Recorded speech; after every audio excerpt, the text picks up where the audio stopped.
یەکێ لەو یاسا زۆر گرنگانە کە خەڵک بە چاوی خۆیان ئەیبینن بەڵام زۆریان لێی بێ ئاگان، ئەوەیە کە الجەزاء من جنس العمل، ئەویش ئەوەیە کە پاداشدانەوە و سزادان، یعنی جەزا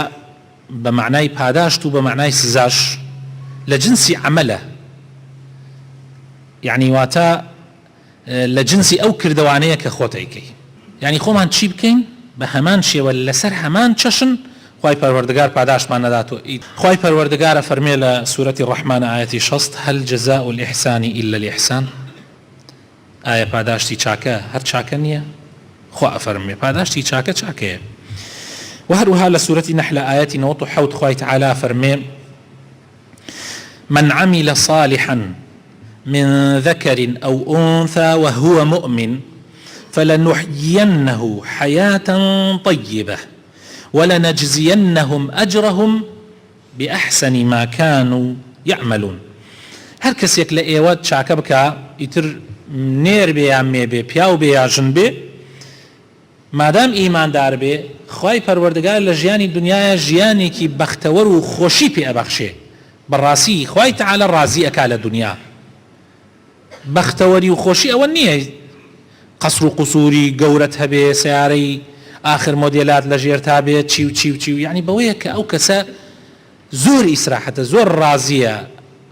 هەتا هەندێک لە پیاوچاکان توانە ئەگەر مەلیکەکان ئەزانن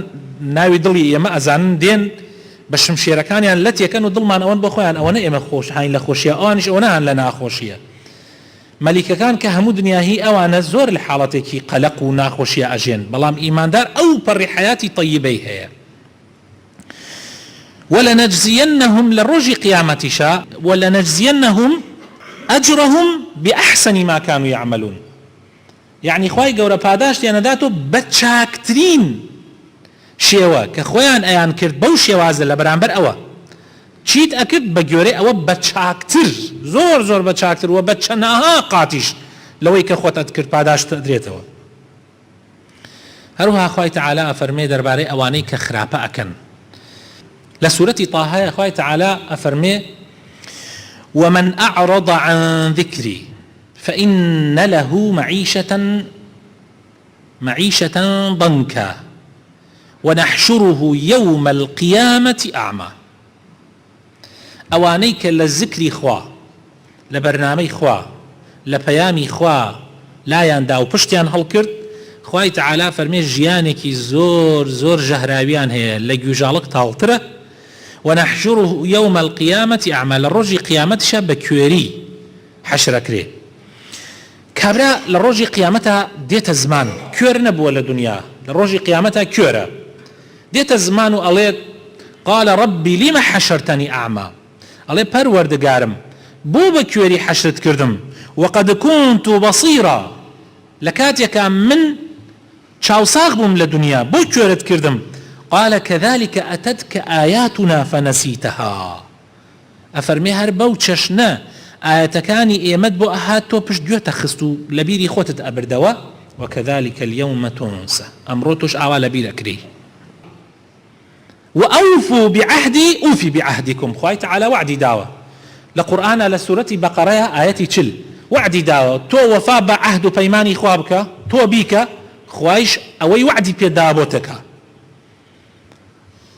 لحديثك هاتوه چنجان عرزم كردن لمشوينوا احفظ الله يحفظك، تو خوا بپارێزە، يعني سنوورەکانی خوا بپارێزە، خوا ئەتپارێزێ، والله ئەتپارێزێ. هەر کەسێ سنوور خوا بپارێزێ خوا ئیپارێزێ. ولا حديث هاتوه هر كسيك من سمع الله به ومن يرائي الله به، هر كسيك كار بكا بو سمعات إيساتو كاريك كي بو سمعات تبرد بيتوا. خواهي تعالى حياة أبالنا وخلقها دري خابو خلقها تو مخلصني تدروكي بو فيليكي هذا لا هي زور خوي بمسلمان زاني زور شكلو شيوي خوي وبسلمان در بالريبا سيرك سبحان الله خليت يقيشتن شيء كومالي خلق كم نبي زور بي خلق أزانن دروكا. أما أويك بيغمرة فرمي صلى الله عليه وسلم هر كسي بو خوي تعالى ظاهر إيش بكا بلا ما بس سمعت بيا كردن بي خوای تعالی سبحان الله بێسومعەتێکە زۆربەی خەڵک وەکو چۆن بڵێ ئەزان ئەمە بۆ خوا نایکە و هەر کەسێکیش بۆ ڕیا بیکە یورائی الله به سبحان الله خوای تعالی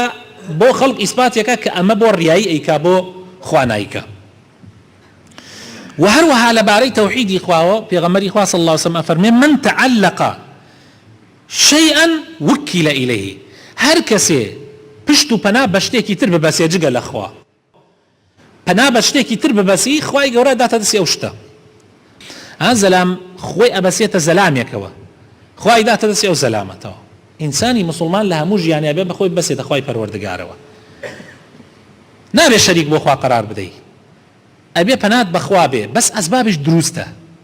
بۆ نمونە دروستە تو بچیتە دکتۆر بەس دروست نییە بڵێ دکتۆرەکە چاکی کردمەوە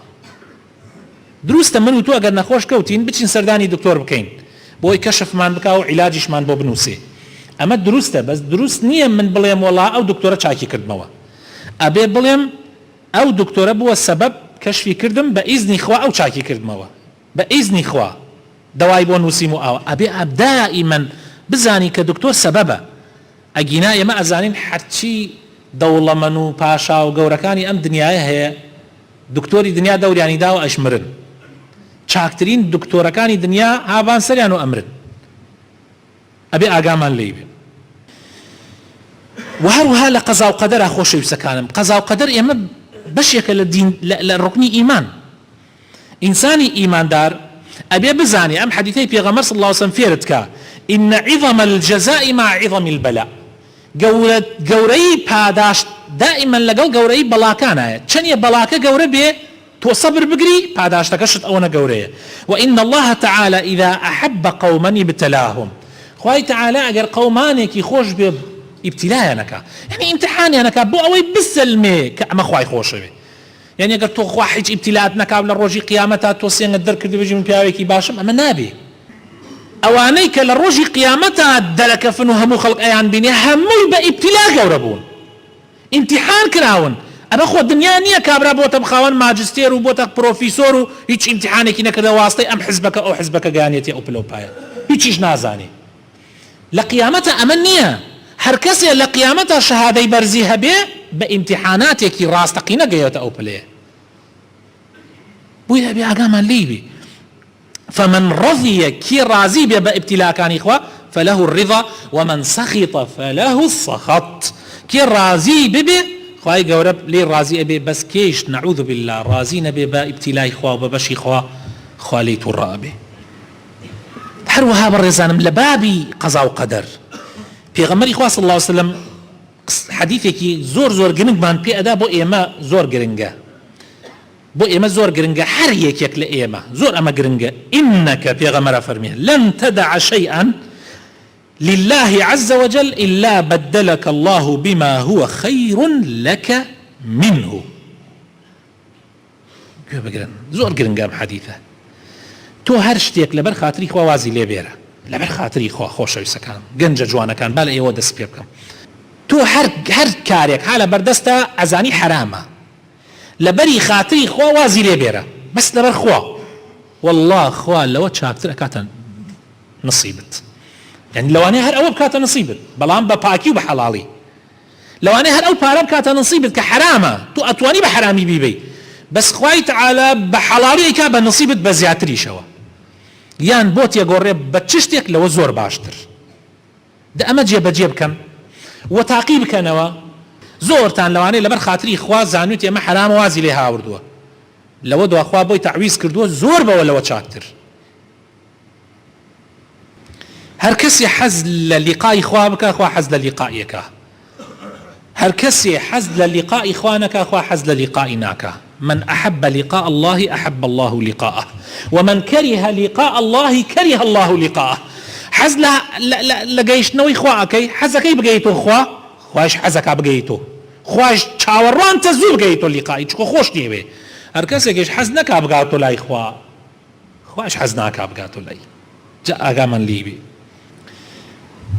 حەدیثێکی تر هەر زۆر گرنگە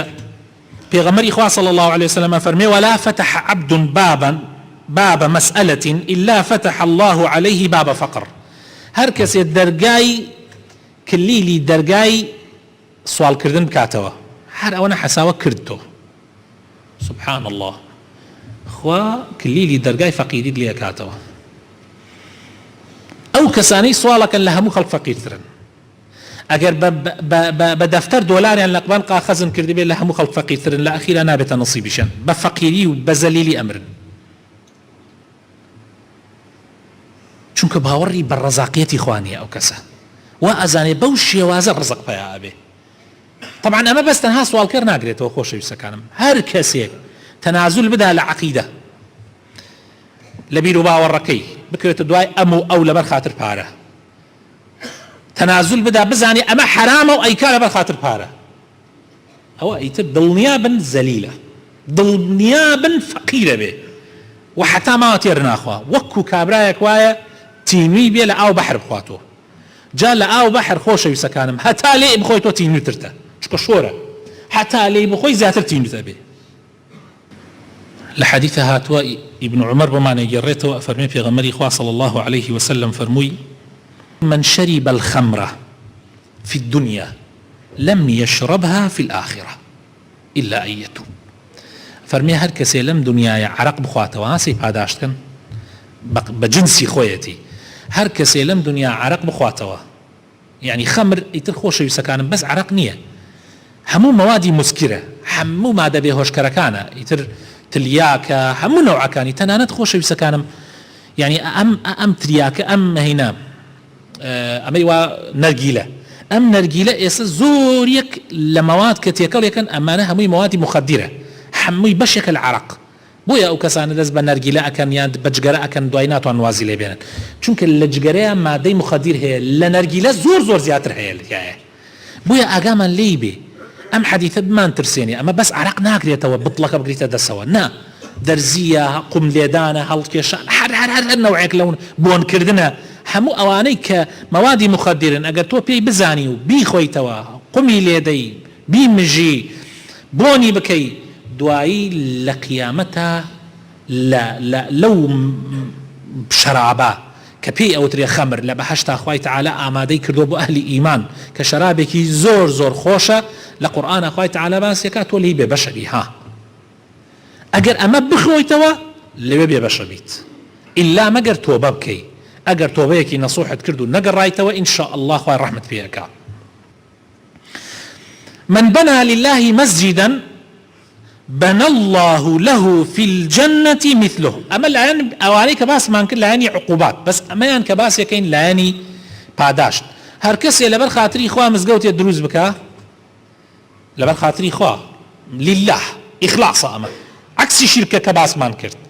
لله تو لله مزقوت بكا بزان بخواتي بركتي كتير بخا أما لدنيا ولا قيامتي شا سبحان الله پاداشتەکە زۆر گەورەیە خوای گەورە ماڵێکت بۆ دروستەکە قەسرێکت بۆ دروستەکە لە باشتە خوای گەورە ڕەحممان پێ بکە هیدایەتمان بدا نوری ئیمان بخاتە دڵەکانمانەوە یا ڕەبی خوایە بۆ خاتر ناوە جوانەکانی خۆت ئیسلاحی حاڵمان بکەی یا ڕەبی ئیخلاسمان پێ ببەخشی یا ڕەبی خوایە لەو کەسانە بین کە ئەهلی تەوحیدن یا ڕەبی خوایە شرک و هاوبەش بڕیاردان و هاوڵ بڕیاردان بۆ تۆ لە دڵمانە نێڵی یا ڕەبی ئیخلاس بخەیتە دڵەکانمانەوە یا ڕەبی دوورمان خەیتەوە لە ڕیا و لە سومعەت یا ڕەبی خوایە بخاتر ناوە جوانەکانی خۆت ئیسلاحی حاڵی هەموو لایەکمان بکەی ئەوانەی کە لێرە دانیشتون یا ڕەبی هەڵسین بە بێتاوانی لە مزگەوتە هەڵسین خوایە لێمان خۆش بوو بێتی یا ڕەب العالەمین خوایە ئەگەر گوناحێکمان هەیە و کردومانەوە ئەیکەین ئەزانین تۆ لێمان ئەڕەنجی خوایە یارمەتیمان بدەیت تەوبە بکەین بۆ تۆ لەبەر خاتر تۆ وازی لێبێرین خوایە توفيق للاين تو توفيق ما مدي لقنا حكان من واز بينين يا ربي خوايا او نخوشي شفاي بدي اويك وا مصيبتك هي بلايك خوايا رحمي بيبكي اويك حزل جياني هاو سراياتي اك حزك ابا باكي هاوسری پاکی هەبێت لە ژنان لە کوڕان و لە کچان خوای بۆیان ئاسان بکەی یا ڕەبی ئەوەی تەلەبەیە سەرکەوتووی بکەی یا ڕەبی ئەوەی قەرزارەکانی بۆ جێبەجێ بکەی ئەوەی گیراوێ گیراوەکانی دەرباز بکەی یا ڕەبی خوایە ماڵ و مناڵمان ئیسلاح بکەی یا ڕەبی براو خوشکمان ئیسلاح بکەی ڕەحم بە دایک و باوکمان بکەی یا ڕەبی ڕەحم بە مردوەکانمان بکەی یا ڕەبی ڕەحم بە مردوەکانمان بکەی خوایە بارانی ڕەحمەتمان بۆ ببارێنی خوایە بارانی ڕەحمەتمان بۆ ببارێنی خوایە بارانی ڕەحمەتمان بۆ ببارێنی خوایە کوردستان لە هەموو بەڵاو موسیبەتێک بدور بگری آمين آمين جعفری کوڕی ئەبی طالب ئامۆزای پێغەمبەر بوو صلی الله عليه وسلم برای ئیمامی عەلیە ئەم پیاوە بەڕێزەیەکێک بوو لە پاڵەوانەکانی ئیسلام لە غەزایەک لە غەزاکانە ئەم پیاوە بوو بە قائیدی جێشی مسلمانان و جەنگا مەردانە و پاڵەوانانە جەنگا دایان لە دەستی ڕاستی ڕاستیان بڕیەوە دوایی بە دەستی چەپی شمشێرەکەی گرد و شەڕی کرد حتا ئەو دەسەشیان بڕیەوە ئەم پاڵەوانە گەورە کە شەهید ئەبێ یەکسەر خەبەرەگاتە پێغەمبەری خوا صلی الله عليه وسلم مەسافەکەش زۆرە یعنی بە مانگەڕێ ئەو کاتانە بە مانگ خەڵگەیشتۆتە ئەو شوێنە کە شەڕەکەی تیا بوو یەکسەر خەبەرەگاتە پێغەمبەری خوا صلی الله عليه وسلم لە ڕێگای وحیەوە کە ئەو پاڵەوانانە شەهید ئەبن و یەکێک لەوانەیە جعفەری ئامۆزاتە کە شەهید ئەبێ و هەردوو دەست شێ بڕێتەوە جا پێغەمبەری خوا صلی الله عليه وسلم فەرمێ بۆ دڵخۆشکردنی ئەهل و کەسوکاریەوە بۆ دڵخۆشکردنی مسلمانان و بۆ ئەوەی بزانن پاداش بە گوێرەی ئەو کارەیە کە ئەیکە ئەفەرمێت پێم پیشان درا جعفەری کوڕی ئەبی طالب لە ناو بەهەشتا دوو باڵی پێ درابوو ئەفڕی وەک لەگەڵ جبریل لەگەڵ میکائیلە باڵەکانی لە پێناوی خوا لە دەستدا خوای تەعالا باڵی مەلائیکەیی بۆ دروستەکە ئاوایە بەڕێزانم هەرچی بۆ خوا بکە خوای گەورە لە بەرامبەرە پاداشتەکەت بەو شێوە داتەوە